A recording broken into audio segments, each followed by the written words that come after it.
सभी को क्रिसमस दिवस, मनुस्मृति दहन दिवस एवं उधम सिंह जी की जयंती दिवस पर बधाई हो। 25 दिसंबर को क्रिसमस का दिन होता है और 25 दिसंबर को ही मनुस्मृति दहन दिवस है और अगले दिन शहीद उधम सिंह जी की जयंती है। सभी लोगों को इसके ऊपर बहुत बहुत बधाई। 25 दिसंबर जो क्रिसमस दिवस है ये दुनिया में धूमधाम से मनाया जाता है और इसमें जो अंग्रेज़ों का जो श्रेय है वो बहुत बड़ा है और उन्होंने पूरे देश में यहाँ भाईचारा फैलाया, लोगों को यूनाइट किया और उन्होंने एक भाषा इंग्लिश दी जिससे कि भारत के लोग एकत्रित हुए और उन्हीं के खिलाफ में इसका इस्तेमाल हुआ। और आज दुनिया में बहुत सारी जगहों पर अंग्रेज़ी बोली जाती है और जो डेवलप्ड नेस उस कंट्री की एक नेचर है उसको माना जाता है। जैसे कि भारत के जो सर्वोच्च न्यायाधीश है उन्होंने भी माना कि भाई अंग्रेज़ों का भारत को विकसित करने में बहुत बड़ा श्रेय हुआ है। तो हमें क्रिश्चियन के जो महत्व को भुलाना नहीं चाहिए। लेकिन साथ में ये दुर्भाग्यपूर्ण बात है कि यहाँ भारत के अंदर जो पहले जो विदेशी जो लोग आए थे, आर्य लोग, वो शासन सत्ता में हैं और वो नहीं चाहते कि भारत के जो लोग हैं वो ईसाई बने, क्योंकि जब भारत के लोग ईसाई बनते हैं, मुस्लिम बनते हैं या फिर किसी दूसरे धर्म में जाते हैं तो उनको रिजर्वेशन नहीं मिलता। यहाँ तक कि कहने में तो कहा जाता है कि बुद्ध बनने पर और सिख जैन बनने पर रिजर्वेशन मिलता है, लेकिन इस विषय में कोई सही गाइडलाइन नहीं है और इसके बारे में लोगों को ठीक से अवगत नहीं कराया गया है। यहाँ के जो दकियानुसी किस्म के जो लोग हैं, संकीर्ण मानसिकता के हिंदू धर्म के जो लोग हैं, जो ब्राह्मणी जो ठेकेदार हैं, विदेशी आर्य जो लोग हैं, वो नहीं चाहते कि जो दूसरे जो धर्म हैं वो फले फूले और यहाँ पर जो धार्मिक स्वतंत्रता है वो संविधान के हिसाब से सब लोगों को मिले और इसका प्रचार प्रसार हो। और इसीलिए आज जो लोग क्रिश्चियन दिवस पर बधाइयाँ दे रहे हैं और यहाँ पर क्रिसमस के आयोजन कर रहे हैं और उसके ट्री को लगा रहे हैं, वो तो सिर्फ बिजनेस पर्पज़ के लिए कर रहे हैं। वो अपना व्यापार बढ़ाने के लिए कर रहे हैं कि किसी तरह से यहाँ पर जो भारतीय जो लोग हैं उनको अपने सामान बेचे जाए।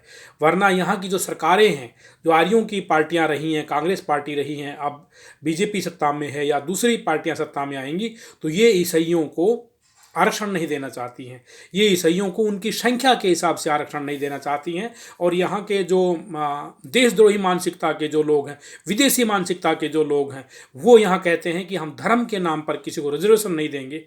अरे धर्म के नाम पर रिजर्वेशन मत दो, लेकिन उनकी एक पर्टिकुलर संख्या है, उनका एक नंबर है, उस नंबर के हिसाब से उनको हिस्सा मिलना चाहिए। जब यहाँ पर ईसाई लोग इकट्ठे होकर के फादर के नेतृत्व में बाहर निकलते हैं और अपने वर्ग के लिए हिस्सा मांगते हैं कि उनका भी पॉलिटिक्स में शेयर हो, उनका भी एडमिनिस्ट्रेशन में शेयर हो, नौकरियों में शेयर हो, तो उन्हीं फादर की पिटाई हो जाती है, उनको डंडे मारे जाते हैं। तो फिर इनका जो है हैप्पी क्रिसमस दिवस कहाँ चला जाता है। तो ये दोगले चरित्र के लोग हैं, इनको नंगा करना बहुत ज़रूरी है। और इसी तरह से दूसरे धर्मों में जब परिवर्तन होता है तो इनको तकलीफ होता है। तो ये सब चीज़ें जानना बहुत ज़रूरी है। अच्छा, 25 दिसंबर को मनुस्मृति दहन दिवस हुआ। डॉक्टर भीमराव अंबेडकर ने 25 दिसंबर 1927 को मनुस्मृति को जला दिया गया था। ये हिंदुओं का वो ग्रंथ था जिसके अंदर इस देश के मूल निवासी बहुजनों के लिए, जिनको इनके ग्रंथों में शूद्र लिखा हुआ है, और महिलाओं के लिए बुरी बुरी बातें लिखी हुई हैं। वैसे तो सारे सोशल मीडिया पे ये सबकी पूरी चर्चा आई हुई है, कुछ लोग कहते हैं कि आज मनुस्मृति जलाने का रेलेवेंस नहीं है, लेकिन आज उतना ही रेलेवेंस है जितना कि 25 दिसंबर 1927 को था। मैं एक दो उदाहरण दे करके अपनी बात को पूरा करना चाहता हूँ। जैसे हम देखते हैं कि भारत को 76 साल हो गए आज़ाद हुए, लेकिन आज भी यहाँ एक जाति विशेष का अधिपत्य है जुडिशरी के अंदर, चाहे सुप्रीम कोर्ट हो चाहे हाई कोर्ट हो, जो यहाँ पर मीठी मीठी बातें करते हैं, अच्छे अच्छे भाषण देते हैं।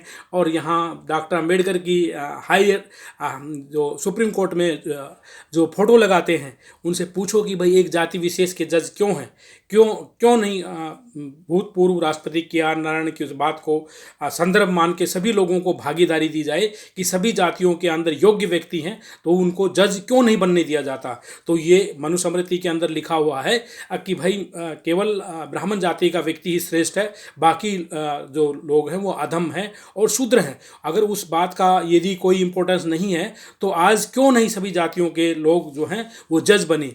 और यहाँ के जो बहुजन जो लोग हैं इस बात की आवाज़ उठा रहे हैं। अब दूसरे जो अपने आप को उच्च कहने वाले लोग हैं वो भी जगने लगे हैं और बहुजनों की बात में मिलाने लगे हैं, वो भी अब वो सर्वजन बनने लगे हैं। आज हम देखते हैं कि जो भारत की जो राजनीति है उसको ईवीएम के माध्यम से उसको हाईजैक कर लिया है और जो बैलेट जो है उसको यहाँ पर डिसमिस कर दिया है। और इसीलिए जो बड़ी बड़ी जो रैलियाँ हो रही हैं, जिन पार्टियों की, जिन नेताओं के नेतृत्व में बड़ी बड़ी रैलियाँ हो रही हैं, वो जो रैलियाँ हैं निष्फल हो रही हैं। और जो रोड शो हो रहे हैं और जिनकी रैलियों में लोग नहीं आते हैं या कुर्सी छोड़ करके भाग जाते हैं, वो फुल मेजोरिटी से जीत रहे हैं। तो मनुस्मृति को तो जलाना जरूरी है। हम देखते हैं कि आज इस देश के अंदर बहुजनों की सबसे जो बड़ी रैली करने वाली बहन कुमारी मायावती जी हैं, उनको राज्यसभा में यहाँ का जो स्पीकर है वो बोलने नहीं देता है और इसी बात से वो रिजाइन कर जाती हैं। तो मनुस्मृति जलाना आज भी ज़रूरी है। हम देखते हैं कि लखनऊ की जो जज हैं, हाई कोर्ट की जो जज हैं, या फिर जयपुर की जो हाई कोर्ट की जो जज हैं, जो राजस्थान हाई कोर्ट की जज हैं जयपुर के अंदर, उन न्यायाधीशों को, उन महिला न्यायाधीशों को न्याय नहीं मिलता। और यही तो मनुस्मृति में लिखा हुआ है कि महिलाएं जो होती हैं वो वो पुरुष के कंट्रोल में होनी चाहिए। शादी से पहले वो पिता के कंट्रोल में रहनी चाहिए और शादी के बाद में पति के कंट्रोल में रहनी चाहिए। इस तरह की जो बुरी बुरी जो बातें लिखी महिलाओं के लिए लिखी है। और आज यदि महिलाओं के लिए आरक्षण आया है तो वो जो आरक्षण है वो यहाँ पर डिपेंडेंट बनाने का आरक्षण है कि महिलाएं चाहेंगी वो जो महिला नहीं बनेगी, यहाँ पुरुष चाहेंगे वो ही महिला बनेगी। तो जो यहाँ पर गुलाम और चमचा बनाने का जो आरक्षण था वो महिलाओं तक भी एक्सटेंड होने की बात कही जा रही है। हम देखते हैं कि जो इस तरह की जब बातें हैं तो ये होता है कि भाई आज मनुस्मृति जलाने का आज भी औचित्य है। हम देखते हैं कि मेजॉरिटी में जो लोग हैं उनकी कोई हिस्सेदारी नहीं है और उनको यहाँ तक कि वोट भी नहीं डालने दिया जाता है। और विशेषकर जब लोग गांव से शहरों में आ जाते हैं तो उनके साथ में और भी बुरा हाल होता है। तो मनुस्मृति जो जलाने का जो औचित्य है वो बिल्कुल सत्य है। इस तरह से हम देख रहे हैं कि यहाँ पर जो मनुवादियों की जो पार्टी है, जो ब्राह्मणवादियों की जो पार्टी है, पहली पार्टी, वो आज ईवीएम का सपोर्ट कर रही है। वो कहती है कि भाई हम ईवीएम के अंदर पर्चियाँ काउंट करेंगे, लेकिन ये जो महंगा जो सिस्टम है इसको रखेंगे ज़रूर।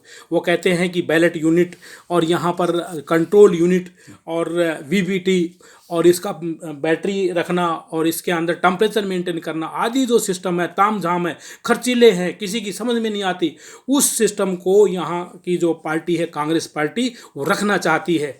बीजेपी तो इसको खुल्लम खुल्ला सपोर्ट कर रही है, लेकिन जो अधम जो यहाँ पर छुपे हुए तरीके से यहाँ की जो कांग्रेस पार्टी है और इंडिया के बहुत सारे ऐसे जो दलाल जो दल हैं, जो इन मनवादियों के आर्यों के जो दल हैं, वो भी इस बारे में चू नहीं बोल रहे हैं, क्योंकि इस देश के अंदर लोकतंत्र को हाईजैक कर लिया है और यही लोग जो हैं ये लोग इसके खिलाफ में बिल्कुल नहीं बोल रहे। तो मेरा तो मानना है कि अगर बहुजन समाज के जो पार्टियाँ हैं उन सब लोगों को इंडिया के जो दल हैं उनको टाटा बाय बाय कह देना चाहिए और बहुजनों के जो पार्टियां हैं, बहुजन पार्टियों को अलग से अपना संगठन बना लेना चाहिए, अलग से अपना एक घटक दल अपना एक अलायंस बनाना चाहिए। जो लोग बैलेट से चुनाव चाहते हैं, जिन लोगों की रैलियां बड़ी होती हैं, उन लोगों को एक अलग से अपना अलायंस बना करके और यहाँ बैलेट्स से चुनाव कराने के लिए आगे आना चाहिए। और सोशल मीडिया के जो लोग हैं और गैर जो पंजीकृत जो पार्टियां हैं, जैसे कि भानु प्रताप जी जनहित संघर्ष पार्टी के संयोजक हैं, वो इसके अंदर बढ़ चढ़ करके भाग ले रहे हैं। और सोशल मीडिया के अंदर नेशनल दस्तक हैं और दूसरे जो लोग हैं, अभी तो बहुत सारे जो लोग हैं अपने आप को जो सवर्ण कहने वाले लोग हैं, ऊंची जातियों के जो लोग कहने, उसके अंदर भी अब आगे आने लग रहे हैं। लेकिन वो लगता है कि वो इस मुद्दे को बहुजनों से हथिया लेना चाहते हैं और वो भी अपने अंदर ही अंदर जो है ईवीएम का सपोर्ट करना चाहते हैं। तो ऐसे जो दोगले मानसिकता के जो लोग हैं, उनसे सावधान रहना ज़रूरी है और भारत के अंदर बैलेट से चुनाव कराना ज़रूरी है। और यदि नहीं होगा तो फिर हम कहेंगे कि भाई जो ईवीएम को जलाना जो है वो अनुचित नहीं है। तो ये सब बातें ध्यान में रखते हुए मैं सबको साधुवाद करता हूँ और सबको जो अभी मनुस्मृति दहन दिवस और क्रिसमस दिवस और शहीद उधम सिंह की जयंती की पुनः बधाइयाँ देते हुए, ये संज्ञान लेते हुए कि भाई हम सबको इस देश के अंदर इस देश के लोकतंत्र को बचाना, संविधान को बचाना है, तो बैलेट से चुनाव कराने के लिए सबको आगे आना होगा और ऐसे सभी लोगों को साथ में लेकर के हमको इकट्ठा होना होगा। और जो ये इंडिया वाले जो लोग हैं, ये चुपके से जो इसकी सपोर्ट करते हैं, इनको भी नंगा करना होगा। इसके साथ सबको जय भीम, जय भारत, नमो बुद्धाय, खुदा हाफिज़। मैं डॉक्टर आर के बौद्ध, सोशल एक्टिविस्ट, दिल्ली। सबको जय भीम।